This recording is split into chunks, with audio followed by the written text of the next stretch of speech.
Hey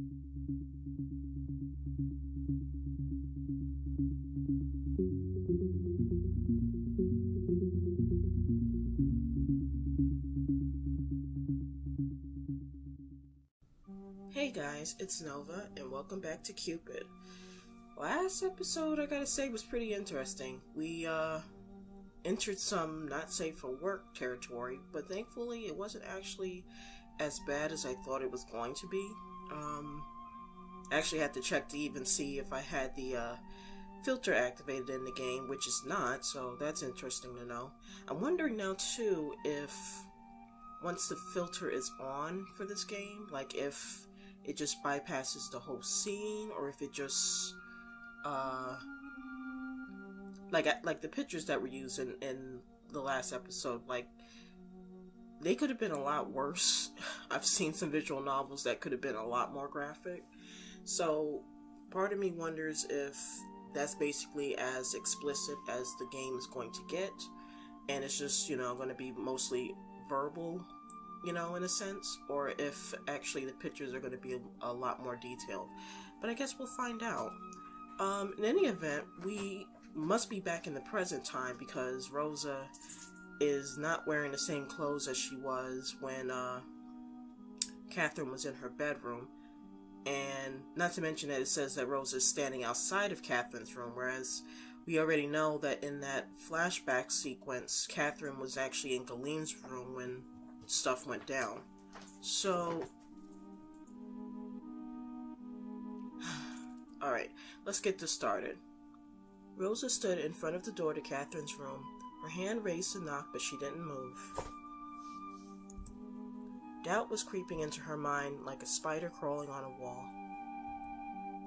She remembered the feeling of hunger from the night they had kissed. It was both familiar and utterly alien, like an instinct, an urge she hadn't felt for a long time. A shiver ran down her spine at the memory. She's avoiding me, isn't she? She hadn't seen Catherine for a few days since that night. She had been spending a lot of her time alone, locked away in her room. Whenever Rosa saw her in the chateau, she would excuse herself and leave. Aww. Yeah, that could be pretty awkward if you had like a really close relationship with somebody and then something, romantic-wise happens between the two of you. It always can be a little bit awkward afterwards, especially if you haven't really, talked about what you guys are, in a sense. So, I get where you're coming from, Rosa. Plus, I've actually been on both sides of the table of this exact scenario. Excuse me. So, yeah, this is not easy. Rosa never got the courage to push the issue, exactly. Sometimes, I don't know, it's like, it's weird. It's like you want to kind of talk about it, but then sometimes you don't want to seem too pushy about it, And then too, like in Catherine's case, she felt that she was pushing herself onto Rosa, especially after considering what Rosa revealed to her, so she felt super awkward about that, I'm sure. But days had passed, and Catherine's behavior began to worry her even more. Oh, here we go. Hi, Mother. Sheesh. She's selfish just like everyone else. She's probably repulsed by you. Again, I don't like these choices. What is with this lady? I sincerely doubt it's number 2. We already know it's not number 2. And number 1? I don't know. I know I said in the previous episode when we were asked a similar question, I kind of agreed with it because from what I had seen anyway, recently, it seemed accurate.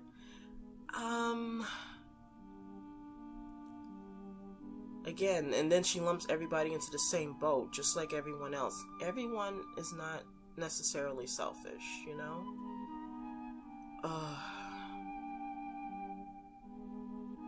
I really don't want to pick number 1, but number 2 is just flat out not true. Freaking Mother, I swear. What did you expect? She's selfish, just like everyone else. She used you as an experiment, and out of her curiosity is sated, she's done with you.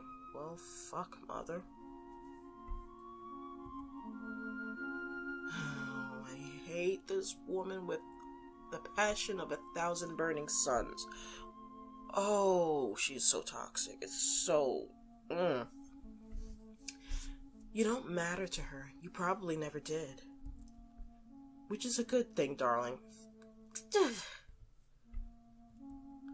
You see her true face.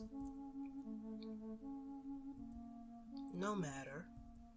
She's never going to love you like Mother does. See, I hate when she does stuff like this. This is so poisonous for a person. So poisonous.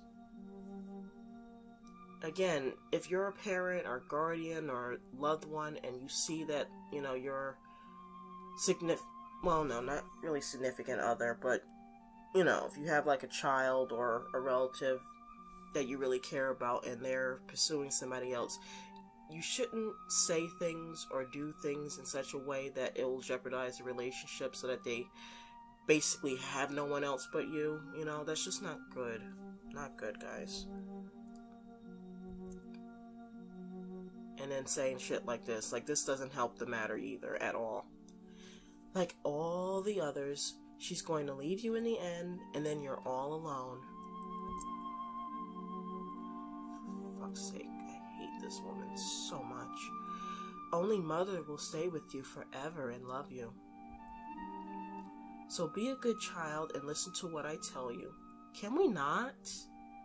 Like, seriously, can we just ignore you? Because I would prefer that right about now. Rosa bit her lower lip. No, honey, it was not your fault. No. I mean, I know it might seem like that, because maybe in a small sense, history's repeating itself, maybe. I really don't know the circumstances regarding the men that we heard about in your prologue, but I'm pretty sure it's not your fault. I'm pretty sure. This was all her fault, wasn't it? She needed to make it right. Okay, well, in that sense, you know, I do gotta give you props. You know, you're trying to be brave and at least talk to Catherine about what happened. Again, I've been on both sides of the table with this scenario, and I know it's not the easiest thing to do, but sometimes it has to be done. So that way, one, you at least know now where you stand with this person, and then two, it could kind of relieve some of the awkwardness or tension that might be brewing between the two of you. So, yeah.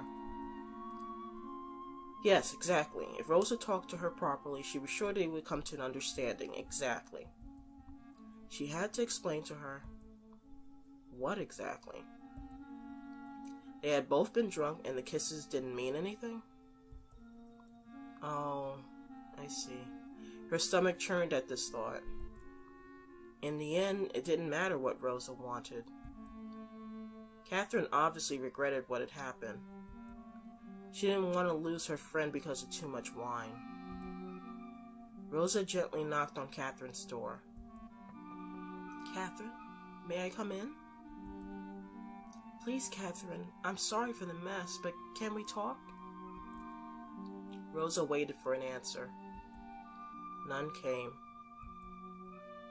Rosa turned the handle slowly and entered.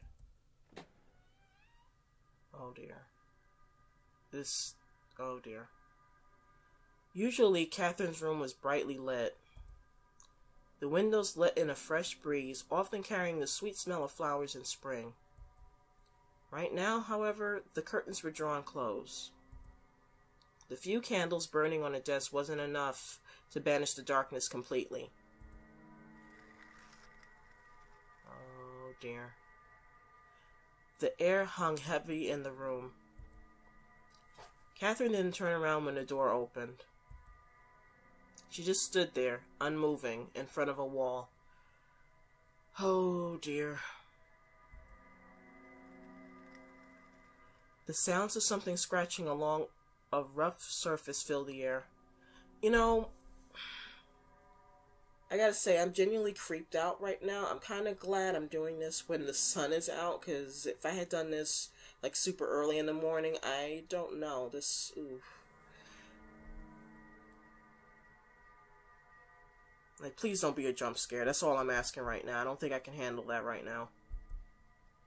Rosa felt a shiver run down her spine at this sound, and her muscles tensed instinctively. She approached Catherine slowly and apprehensively. When she came closer, she could hear that Catherine was whispering the same few words over and over again. He loves me. He loves me not.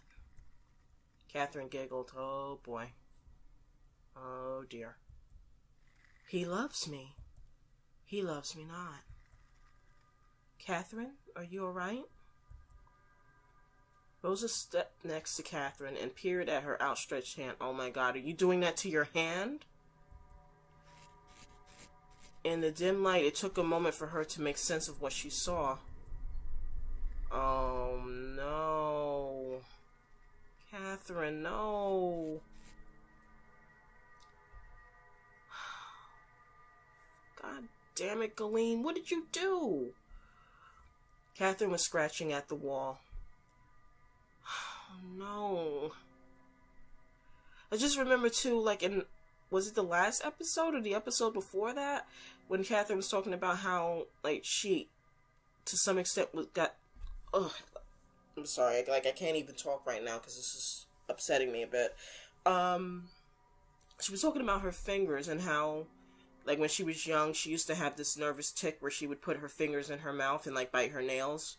But then, you know, because when she got older, she started paying more attention to her fingers because, you know, of what she does for a living, you know, her being a pianist.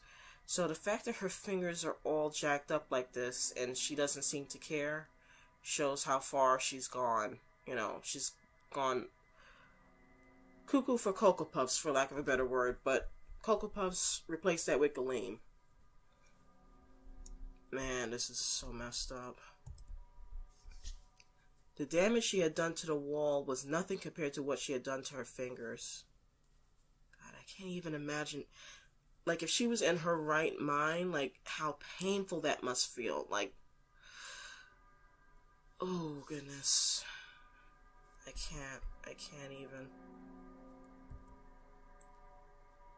They were dripping with blood from where her skin was cracked and peeled back. Cat? Oh my God, Catherine, stop! Oh my God, look at her eyes! Colleen, what did you do to her? Rosa's guts twisted horribly. She grabbed Catherine's shoulders to turn her around, away from the wall. She blinked a couple times before finally reacting to Rosa's presence. Tears welled up in Catherine's bloodshot eyes at the sight of her friend, spilling over her pale cheeks and chapped lips. She held on tightly to Rosa and started sobbing uncontrollably. Cat, what's going on? Why are you hurting yourself? Catherine tried to put herself together as best as she could, wiping her nose on the sleeve of her bloody dress. It was heart-wrenching to look at the mess that her friend had become. Oh, Rosa, you need to help me. You need to protect me from him. Don't let him touch me. Who? Let him what? What do you need me to protect you? Suddenly, Catherine shushed her, a finger to her lips, and with a scared expression on her face. Oh boy, here we go, guys. She leaned an ear towards the door and listened intensely for a moment. Oh, he's here? The scared expression turned into a manic and frightening glee. Yeah, this is downright scary. Like, just the face. She looks like a freaking mannequin, you know? Like, even though the face is supposed to be emoting, you know, a certain expression, it's... The eyes, the vacant stare. This is... No. All sorts of nope. All aboard the nope train. I don't like this. I think he's coming. Galeem, honey. Galeem, I love you. After yelling the last words, Catherine started sobbing again, with more tears streaming down her face. Oh dear, this is so not good. Before Rosa could try to console her, however, her sobs faded into hysterical laughter. It barely left time for her to gasp for breath. Oh, Galeem, I love the way you pull me close to hug me. And how kind you are to everyone you meet. And your eyes. Oh, God. What's going on here? Galeem stood in the door, frowning. His eyes wandered across the room and caught sight of Catherine. His face froze in shock. Catherine stared wide-eyed for a second. Then she snarled at him like a ferocious... What the fuck is going on? Wait, I feel like I'm on a roller coaster right now just watching this. Then she snarled at him like a ferocious animal. You bastard, get out of my room! Get lost! She stormed over to the desk and grabbed... Whoa, okay. Somebody please stop her. She's getting a bit much. Because we know, like, those suckers can be very sharp. Oh, dear. And grabbed the letter opener from the table. With this weapon in a firm grip and malice in her eyes, she rushed to Galeem. Don't you dare show your face to me. Catherine, no. Oh, for crying out loud. The knife plunged into Galeem's arm. Blood quickly stained the sleeve red. But Catherine only recoiled to strike back, with no hint of stopping. Oh my God! Catherine! They wrestled for a moment until Galeem was able to grab Catherine's hand. She dropped the letter opener and slumped to the floor, sobbing uncontrollably. Rosa quickly picked up the blade and stepped out of reach. When she turned around again, Galeem had already pulled Catherine into a tight embrace. Between her sobs and hiccups, Rosa could hear her apologizing. Oh God, I'm so sorry, Galeem. What? I'm so sorry. Do you love me? Please, Galeem, do you love me? She repeated the question over and over again, no matter how many times Galeem reassured her. It was probably a good idea to find something to calm her down. Not enough Xanax in the building. Rosa didn't completely feel at ease doing so, but she left her friend alone with the Marquis for a few minutes. You know, I can't fault you for that, Rosa. I don't know how I would have handled that myself, you know? Like, I would have needed a few minutes to step away. Look what I did when I read Don't Take This Risk. I mean... Phew. Later, she returned with a glass of water laced with valerian root. I've heard of that before. I think... Was it the cat lady that mentioned it? I don't remember what it does, but... Maybe it's like a sedative in some sense? I gotta look that up. Galeem had already coaxed Catherine to lie down on her bed while Rosa helped her drink the nightcap. Yep. It's a sedative. They watched her in silence as she drifted into a fitful sleep. Galeem and Rosa left the room. Yeah, I bet you didn't. I wouldn't have. They didn't speak for a while, both still dazed and shocked by the turn of events. How is your arm? Galeem hid the injured arm away from view. Fine. Just a scratch. My God, what is this the cat lady in disguise? The bleeding hadn't stopped yet. Rosa could tell the cut was deeper than Galeem let on. What is happening? What has gotten into Catherine? Galeem just shrugged with a cold expression of worry on his face. Excuse me one second, guys. Alright, and I am back. Galeem just shrugged with a cold expression of worry on his face. Okay, I have a sneaking suspicion that you're lying right now. And I think it's time for me to comment on what I had suspected about Galeem, especially after what happened in the last episode. You know, I'm trying to remember which episode it was, but there was one episode where he talked about how he was older than what he looked like. It might have been episode 7, I think, when he was talking to Catherine, and she was like joking about, you know, him being an old man or something. But the fact that he kind of alluded to the fact that he's older than what he appears, and then, you know, considering how Emily was acting prior to her death, and how Catherine's acting now, and then the whole, you know, sex scene between him and Catherine in the last episode, I'm thinking he's like an incubus, because he was talking about how, like, he was, like, relishing in her love, like, he was literally feeding off of her love. And if you think about Emily, too, like, prior to her dying, like, it was commented about how she was looking so old and tired and whatnot. And if you think about what incubi and succubi do, it's like they basically sleep with their victims, and it's like they draw their life energy from them. So that could explain why Emily was looking so ragged, so to speak, before she died. You know? So I'm thinking Galeem somehow must be something like that. I mean, it's like the only thing that makes the most sense, considering how he's been talking and, like, with the most recent events, you know? Like, at this point, nothing would surprise me, considering that, you know, we know that Rosa and her mother has some experience with magic. So the idea that there's, like, supernatural creatures walking... Excuse me. Thought I had taken care of that. The fact that supernatural creatures are walking among them doesn't seem that far-fetched at this point, you know? So I do feel that Galeem does know what's going on with Catherine, but he's just trying to play dumb, and he's making me not like him again. I gotta say, like, it was already starting to happen last episode, but I don't know. I don't feel like I can trust him again at this point. The fact is, I'm sorry. Ugh. Blah.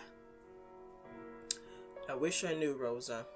The state she is in scares me, to be honest. It might be an onset of an episode waiting to happen. Dude, she is past that point. I'm sorry. You can pretend that no. It's definitely just not an onset. Something is going down now. Like her sister. See? I just finished fucking saying this. I just finished saying... like her sister before. Rosa... Oh dear. Rosa's mouth tightened. Well, you know what, too? Which... The fact that he said that just reminded me of something. Catherine had commented on, like, how her mother had a bout with mental illness, you know, prior to her dying. So,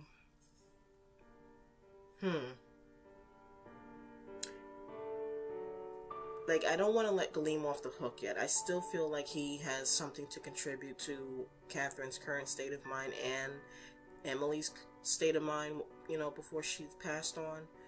But that could be also a possibility why they acted the way that they did, you know? But, like, they were fine before, and then they hooked up with Galeem, and then it's like it triggers something within them, and then it's like they started acting like their mother did. I don't know. I mean, sometimes you can have, like, a really traumatic experience, and then it just opens a door for other problems, but I don't know, like, I still feel like to an extent Galeem is to blame for this sudden change of behavior. Then again, who knows, maybe I'm totally off the mark here. Maybe it's both. How dare you say that? She's not crazy. Rosa searched his face for traces of a lie, but it was like a mask contorted by worry. She couldn't tell whether he was lying or telling the truth. Yeah, that's how I feel right now. Because, again, I feel like he knows he's responsible, at least in part, for what's going on. You know, I don't know if it's necessarily all his fault, because, like he said, it could be traces of what her mother had starting to develop in her, but I don't know. This sucks. This really sucks. She asked me to protect her from you. Oh boy, Rosa. I don't know if you should have said that out loud. Or at least, oh dear. Did you hurt her? You know I wouldn't. She's unwell. It seems I am the target of her psychotic state. That is all I know. But why? Stop. Stop it, Rosa. It hurts me too seeing her like this. Please stop questioning me further. I'm going to call for a physician. Please stay with her in the meantime. See that she doesn't harm herself again. For a moment, he met her eyes. Before she could say more, however, he turned around and left. Oh, boy. See if his pants have caught fire yet, child. There was nothing she could do about him for now. Rosa left to get a bowl of fresh water and a towel to tend to Catherine's fingers. Catherine had an uneasy sleep while Rosa cleaned the wounds as best as she could. She muttered, squealed, and whimpered like a child. It seemed that she was having a nightmare, but Rosa didn't dare wake her before the physician arrived. Instead, she stroked her hair, told her that everything would be all right. She tried to appease the growing confusion of voices in her head. What had happened between Catherine and Galeem? Their relationship was often erratic, but Rosa dismissed the possibility that this was one of their usual fights. Rosa remembered Catherine's face, filled with utter spite at the man. She had never seen that much hatred in Catherine. After a few minutes, Catherine's eyelids fluttered open. She looked around with some confusion, then her gaze settled on Rosa. Tears welled up in her eyes. Rosa? Rosa held her outstretched hand. Her heart broke when she saw Catherine wince. Oh, Rosa, I'm so scared. Everything is such a mess. It's going to be all right, Cat. Don't worry now. Just try to get some more sleep. Or try to sleep some more. Either could have worked. No, you don't understand. Catherine tried to sit up, but Rosa pushed her down gently. You need rest, Cat. I hate him. This is all his fault. She sniffled, but settled down on her pillow once more. When she spoke again, it was in a whisper. Rosa, She chewed on her dry, chapped lips for a moment, as if she couldn't get the words out. I don't think I love him anymore. What? A dry sob escaped her, followed by tears rolling down her cheeks. Had Catherine really just said that? But I don't understand this.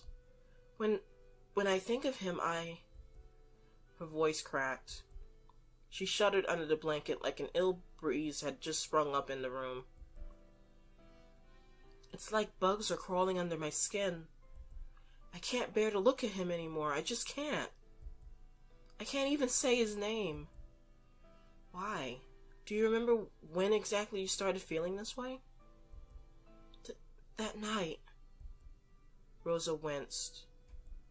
Catherine covered her face with her hands. It was a horrible night. Rosa's chest hurt. Was this her fault? She didn't know what she had done, but she didn't do something to her? I'm sorry. Catherine went on like she hadn't heard her. I went to his room. We spent the night together. Rosa waited for Catherine to continue, but the girl stared blankly. She had just stopped speaking, as if forgetting she even spoke at all. Cat, did he hurt you that night? No. Maybe? Catherine shook her head. I don't know. She grabbed her head and sobbed.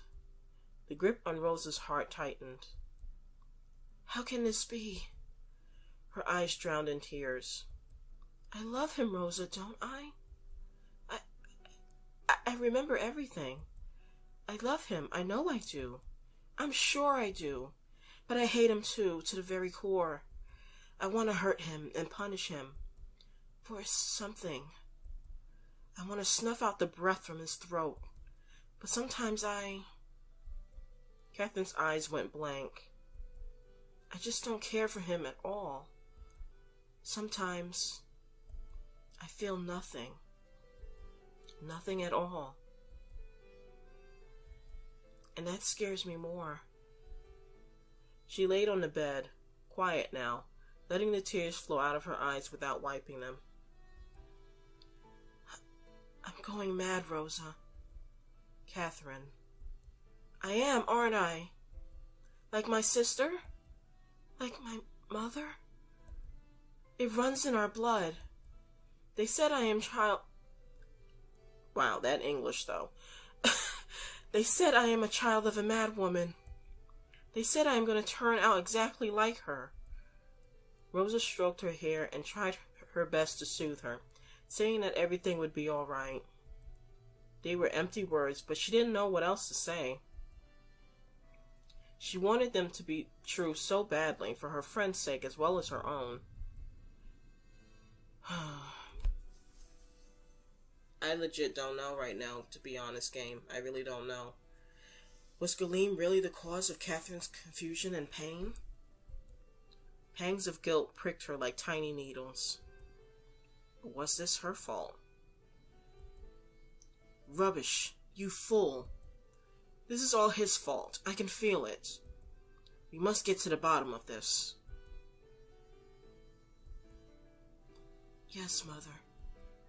Rosa looked down on her best friend and nodded slightly to herself. Everything will be fine, Catherine. I promise. She would make it all right somehow. She had to. The physician... what is with my English today? Good God. The physician arrived shortly, but he did little to help Catherine. Catherine never regained her personality. She remained moody and irritable, breaking out into fits of hysterical laughter or heartbreaking sobs at seemingly random intervals. Galeem and Rosa would take turns to tend to her. Her moods fluctuated, her temper uncontrollable. There were times she begged for attention from Galeem, almost clinging to him in despair, never letting him out of her sight. Other times, she couldn't stand his very presence. Soon, neither Galeem nor Rosa could console her anymore. She almost said withered. She withdrew entirely from the household. She starved herself, stopped coming to the meals, stopped caring for herself. Her manic episodes degraded to long stretches of blank silence. Emptiness ruled her life. Looking at her eyes in those last days, it was like a fire had been snuffed out beneath them, or behind them. Like the star that had been shining through them had imploded.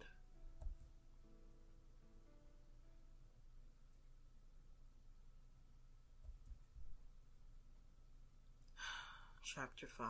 Psyche. Okay, you know what? I am not going to argue with this, considering how heavy that last episode... Nova? Come on. After that last sequence, we need a little, liveliness, so I'm not going to argue with this. In the once slumbering town, the streets were alive with flowers. Pretty young girls wrapped in thin white dresses, lined up in rows, uttering excitedly among themselves. Each maiden was armed with a basket brimming with flowers. When the clock struck 8, it was the given signal. Girl by girl, the rolls progressed down the crowded street, their dresses twirling as they danced. Colors scattered as they unloaded their baskets. Dahlias, tulips, orchids, poppies, sweet peas, they all spiraled across the air and into the hands of the startled citizens. The young men on the street sprang into action. They cheered and hooted and clapped and laughed, and the girls curtsied to them in return. Some intrepid boys even dared blow a kiss, hoping for a reward. And when the girls blew kisses back, they read into the tips of their ears and hooted in joy. Oh my god, guys! Guys! This is like the earliest of the flashbacks. Holy cow, look at her. And her name is Rose. Interesting. Okay. Rose! I'm sorry, it's a boy. Nova, come on, get with the program. Rose! Hey, Rose! At first she didn't know who he was talking to. But then she saw the rose he flourished in front of her, like a gentleman's magic trick. Actually, I don't know if it says boy. It could be a teenage, well no, I think it would have said teenage boy. I don't freaking know. Well, I have to call you something, right? How about Rose? This particular boy had been at her tail for several days now. Aw. The flower festival was a good excuse for romance. It was around this time that the young men of the town went around wooing their prospective lovers. Most would have gone for a taller, more outspoken type of girl, but for some reason this boy was smitten with her. Go on, take it. Wish I could make my voice a little raspier so that it would sound... whatever. She shook her head. She knew she didn't deserve it. Again with the stone-cold at? Come on, you're breaking my heart. He laughed gaily, enjoying the thrill of courtship. Why? Why do you love me so much? Is that what's bothering you? I'll tell you one thing, Rose, and you better remember this for the rest of your life. When someone loves someone else, there's no need for a reason.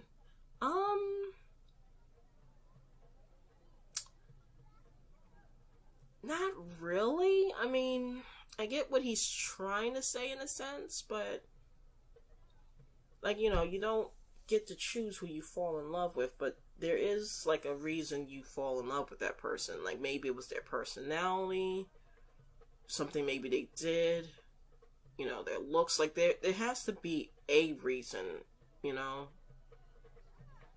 It's not just out of the blue.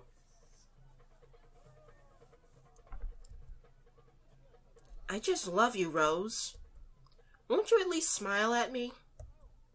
You love me? He flashed his best youthful grin. Sure I love you, to the moon and back. She knew she couldn't take the rose. She knew it was wrong. And yet she also knew at this instant that her face was burning hot. Her fingers closed on the rose. Even as she felt the thorns on her skin, she still held on to it. The expression on the boy's face was one of absolute bliss. He hooted and did a little dance. I do love you, Rose. I really do. He grinned at her. To her surprise, she found herself smiling back. A warm, pleasant feeling gushed inside her. It was like tucking into a whole... Nova. It was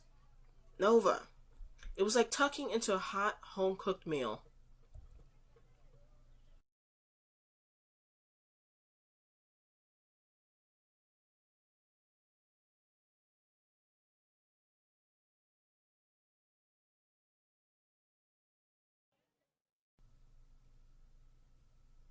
Oh, are we going to actually see what she looks like?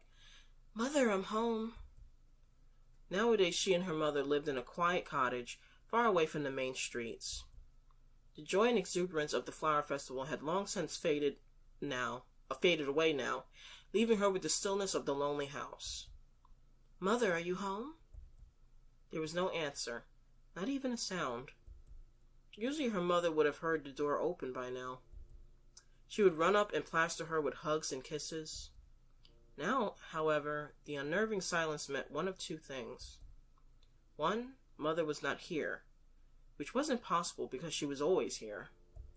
Or two, Mother was angry. Rosa felt a chill run down her spine as she realized.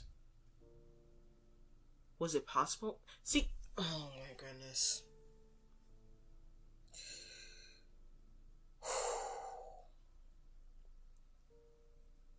This is so unhealthy. And this is so close to home. Holy cow. Like, I have a relative who is exactly like this in a sense. Like, super, super possessive. Like basically, like, when I used to go out, like, I don't get to go out as much anymore, unfortunately, due to my illness, but, basically, when I used to go out to either run errands or to go to work or just to, enjoy myself, basically, I would be besieged with phone calls and texts. Like, basically, she would text me. She would be like, text me when you get to the train station. Text me when you get there. Text me when you're leaving. Text me when you're almost home. It was, like, so suffocating. Like, I get, like, some people, they'll text to say, I made it okay, or, whatever, in that sense. Especially, like, if you're going traveling abroad, even. You shoot a text or an email to somebody to let them know, everything's okay, I landed safely, or I got here safely. But then there's this, like, obsessiveness in needing to know exactly where the person is at all times. Like, that's just not healthy. And then, like, Mother here, like, this is showing me that Rosa has had this problem with her for so long, which makes me feel so bad for her now. And then she basically thinks that Mother followed her to the marketplace and saw what happened between her and the boy. Like, oh, God. Again, this is striking too close to home. This is reminding me of my childhood. Oh, God. Rosa, I feel so bad for you right now, hon. And I just realized I went off on a tangent. I am so sorry, guys. Was it possible that Mother had her suspicions and had followed her? Can't even freaking read this. Ugh. Mother, I'm coming inside now. The sound of the door closing was like a clash of thunder. Rosa, bowing her head, descended deeper into the house. Mother was in the kitchen. She was bent down with her back to the doorway, washing clothes in a wooden basin. She looked just like a normal mother, but Rosa knew better. Because just above Mother hung the cross. It was a heavy wooden crucifix, and it had been there as long as Rosa could remember. It was so solid that if it were to drop, it would crush someone's toe. Wow. That's a freaking weapon right there. The girl knew this well. Wait, did this woman actually beat you with this thing? Having felt the cross so many times, she knew exactly how heavy it was. Please tell me that means that you only, like, actually touched it with your hand, like it wasn't... Oh, no. The sharp corners of the cross were especially capable of drawing blood. Where's the happiness that I saw right at the beginning of the scene? Can we go back to that, please? Mother dipped her hands into the water. Okay, I don't see what's the point in me making that sound effect, and I'm not going to. She crushed the clothes in a vice grip. Where did you go? Her sudden question sliced through the air, and Rosa almost jumped out of her skin. Just the marketplace, Mother. She tried to press the plump red rose behind her, to stomp on it and make it disappear into the ground. But it was too late. Mother stood up. Mother, it's not what you think, I swear. I'm not planning to see him again. I just wanted to make him happy, that's all. If Rosa looked at Mother any longer, she thought her courage would dry up, so she quickly glanced at her feet. I'm not even going to say it. I'll throw away the rose. I'll make sure you never see it again. So...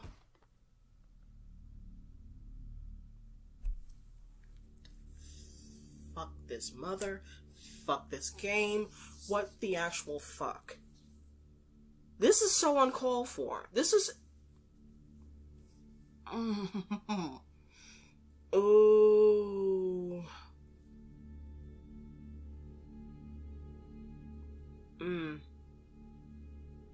This woman ranks up there with Carrie's mother right now.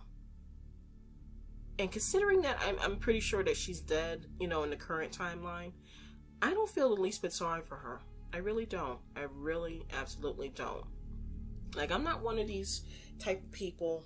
Well, I shouldn't really say it like that. Like, I know some people have issues with, like, spanking your child or laying your hand upon their child as a form of discipline. But you know what? There are different types of discipline. Like, some people or kids, you can basically talk to them verbally and you'll get your point across. And then some kids, like, you have to be a little bit more forceful with them. Like, I'm gonna be honest, I was a pretty decent kid for the most part.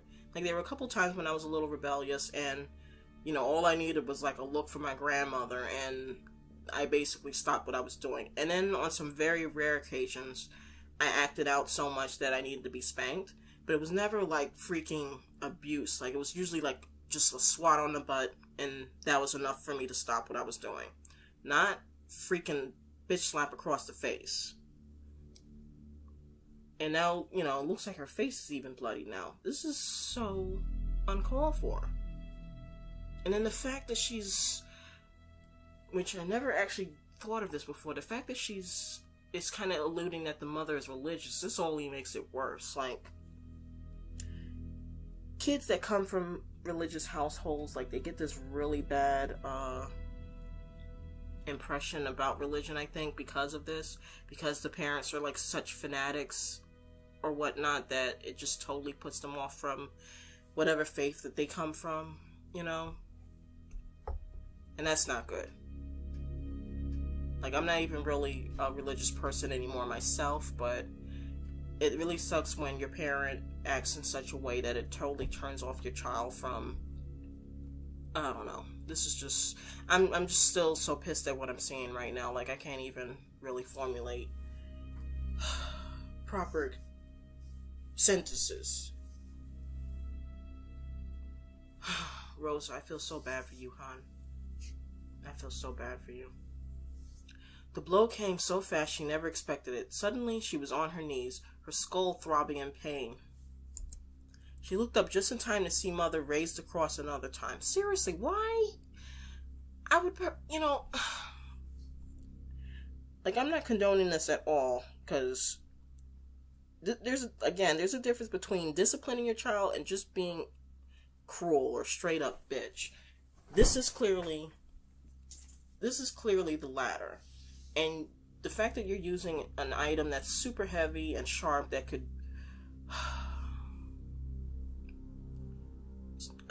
Seriously, whatever happened to you that got you killed, you had it coming. I normally do not wish ill on another person, but in this instance, I'm willing to make an exception, because this is... I can't. Fear overtook her. Although she knew it was no use running, she scrambled away all the same. Well, that's human nature. Nobody's really going to sit there and take it unless they literally have nowhere else to run or they have no more energy to fight back. Mother, I'm sorry. I won't do it again. How much do you think raising a child costs, you little rat? Mother, please. I just realized something too. I know I keep, like, digressing from the story, but I'm thinking back to an earlier episode. I don't remember which one it was. It was like one where Rosa was talking about how she still loved Mother. His mother had basically had made a comment about Galeem and I think Catherine about how, I guess in a way she was trying to say that Rosa was just like a novelty to them, and then once the novelty of her wore off, they would just like abandon her and forget her. And Rosa was like, you know, I'm okay with that because at least I got to have a brief moment in time with them as my friends. And she even said something to the effect that, you know, she still loved her mother even though she had passed on. This brings things to a whole nother angle to the matter. This woman is straight up abusive to her. Like, I don't know how old Rosa is in this instance, but she looks like she could be in her early teens or mid-teens maybe.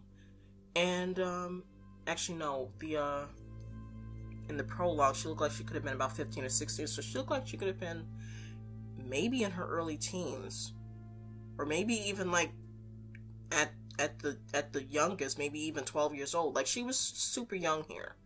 So if you think about it, this is years of abuse that she's been undergoing, and the fact that she could still say in the back of her mind that she still loved her mother, like, man.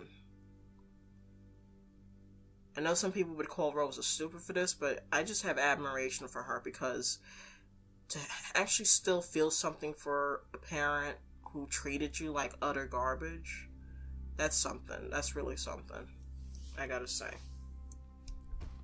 And stop it already, woman. Jesus, you're gonna kill her. Undeterred, the cross slammed hard onto Rosa's collarbone. She shrieked, rolled over, and tried to get back to her feet. I clothe you, I house you, and I even feed you. I protect you from everything that might harm you. Well, except yourself. Except yourself. And yet I ask nothing in return. Absolutely nothing. Didn't I tell you not to go to that festival? Yet you just can't... This woman, actually, I think she's worse than the woman from Carrie. I think she is. I know. It's ridiculous, Gizmo. You see this shit? Yet you just can't help shaking your hips at those men, can you? You are to avoid them, didn't I say it? Up and down came the cross. By now, Rosa had resorted to curling up into a ball and covering her eyes. She cried out her pleas, her vows of obedience and love. Do you have any idea how much I've sacrificed? What I've wasted my life for? Okay, don't do this shit. Seriously. Don't do this.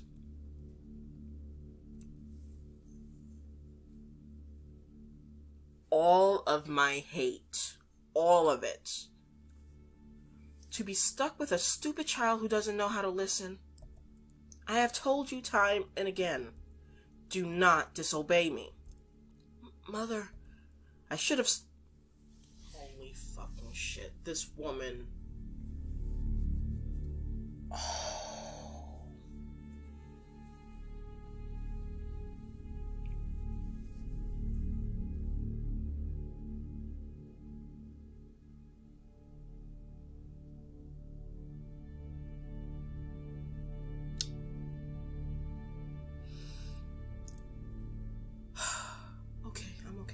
I'm alright. I was just... Ooh.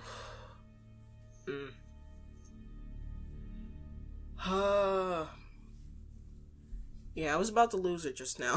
You don't know. I was about to, like, flip my table right now. I should have smothered you years ago. You are a curse. I do all of this for you to protect you, and you repay me how? With lies and betrayal? I should have thrown you out the window and washed the crow's feet on your remains. This fucking woman. You know what? You're not even a woman. You're not even human. You're a freaking monster. Actually, that might be an insult to all the monsters out there. I don't even know what you are. It's not too late now, don't you think? Maybe I should teach you a harder lesson. Maybe I should leave you right now and never come back. Actually, that might have been a good thing. You should do that. You should do that. You know, and find a black hole somewhere. Worse than any physical pain. Oh, goodness. See, this is what abuse does to a person. This is what abuse does to a person. You can get so attached to the person that's dealing this on you that they threaten to leave you or whatever, and you actually feel like scared that they're not gonna come back.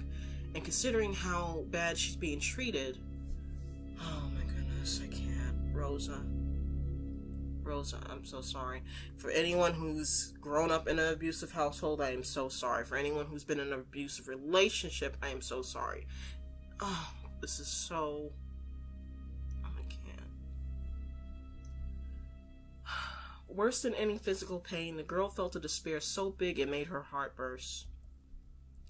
Rosa clung to her mother's legs. Please, Mother, please don't leave me. I'll atone for this somehow, Mother, so please, stay with me. You know what? I find this pretty ironic because we don't even know how Mother got pregnant with Rosa, so the fact that she's giving her so much shit right now for something that she didn't even do just makes me so angry right now. Like, who's to say you could have been the whore? You could have been the one sleeping around and got pregnant. You know, and now you're without a man. Like, seriously.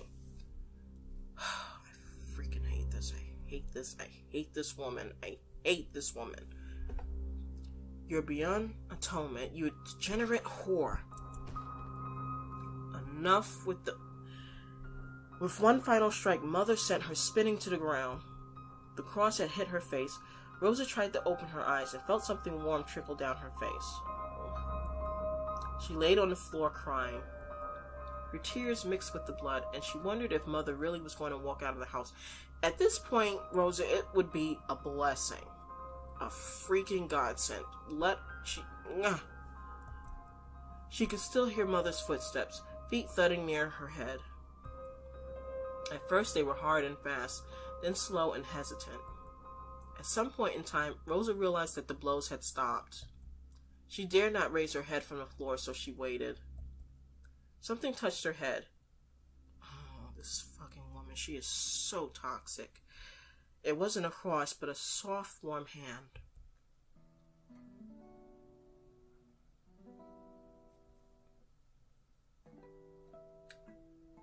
Fuck this woman. Fuck this woman hard. A sound of a sob.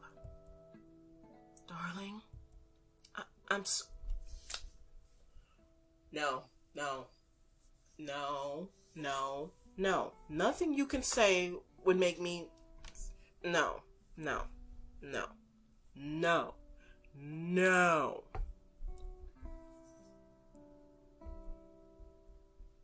Oh, I'm so sorry. What have I done? Rosa tensed, but she allowed Mother to sit her up. The next thing she knew, Mother had wrapped her arms around her. She was still crying. You poor thing. I'm so sorry. Mother is so stupid doesn't even begin to describe you.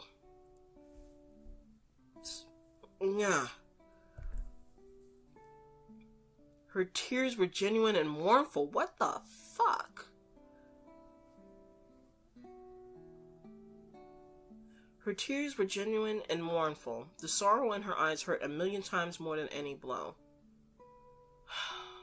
I don't know how I feel about this, guys. Yeah, exactly. I shouldn't have done that. The woman stared at her hands.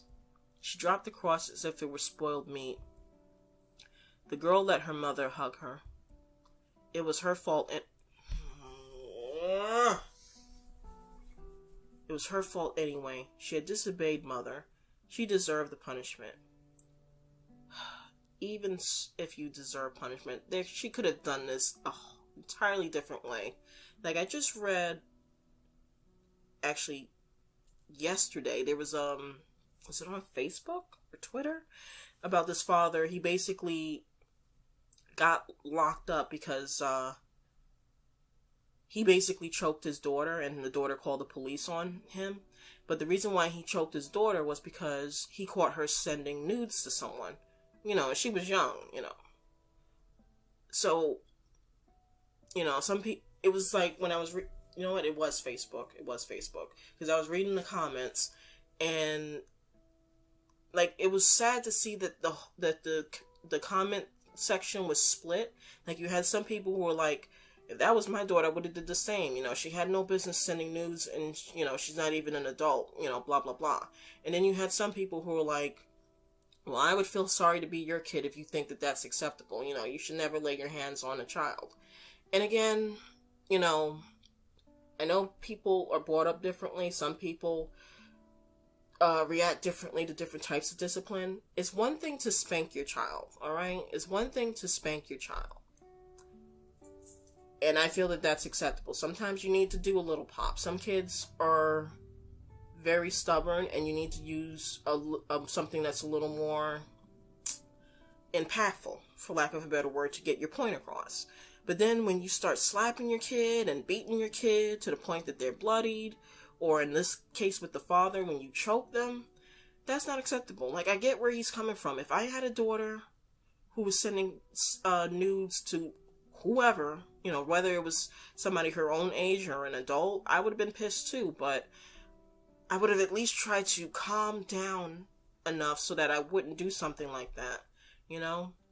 And then, you know, a lot of people were, like, getting upset about the whole thing too, because they felt that the girl called the police on him just to get him locked up or something, you know, like, maybe he didn't really choke her, or wasn't as bad as they thought, but who knows, he could have been so angry that she was fearful for her own life. Like, I don't know the circumstances.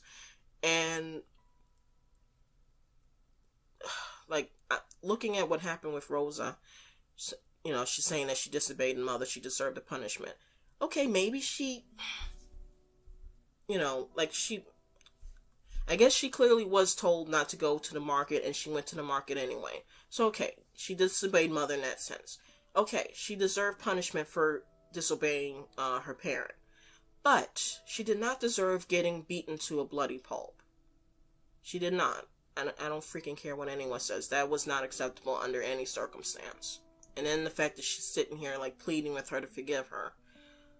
I'm just not okay with this. This is textbook abuse. Like, I have a friend on Twitter who boyfriend is absolute shit, and she keeps going back to him, and it's like, it infuriates me, because it's like, you try to talk to her and reason with her, but then she's like, well, I can't leave him, because if I leave him, he won't have a house, and he says he's going to get help.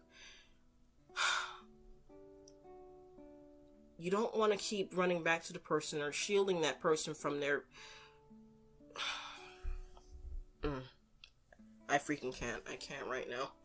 Oh, okay. You know what? I think I'm going to have to end the episode here, because this is really getting to me. And I'm getting very rambly and upset, because this is just too much. So, in the next episode, we're going to see how this turns out. I mean, I have a feeling I know how this is going to turn out, which also upsets me a bit, but, you know. Yeah, this was something. Alright, I hope you guys enjoyed this episode despite how chaotic it was, and I hope to see you next time. Take care.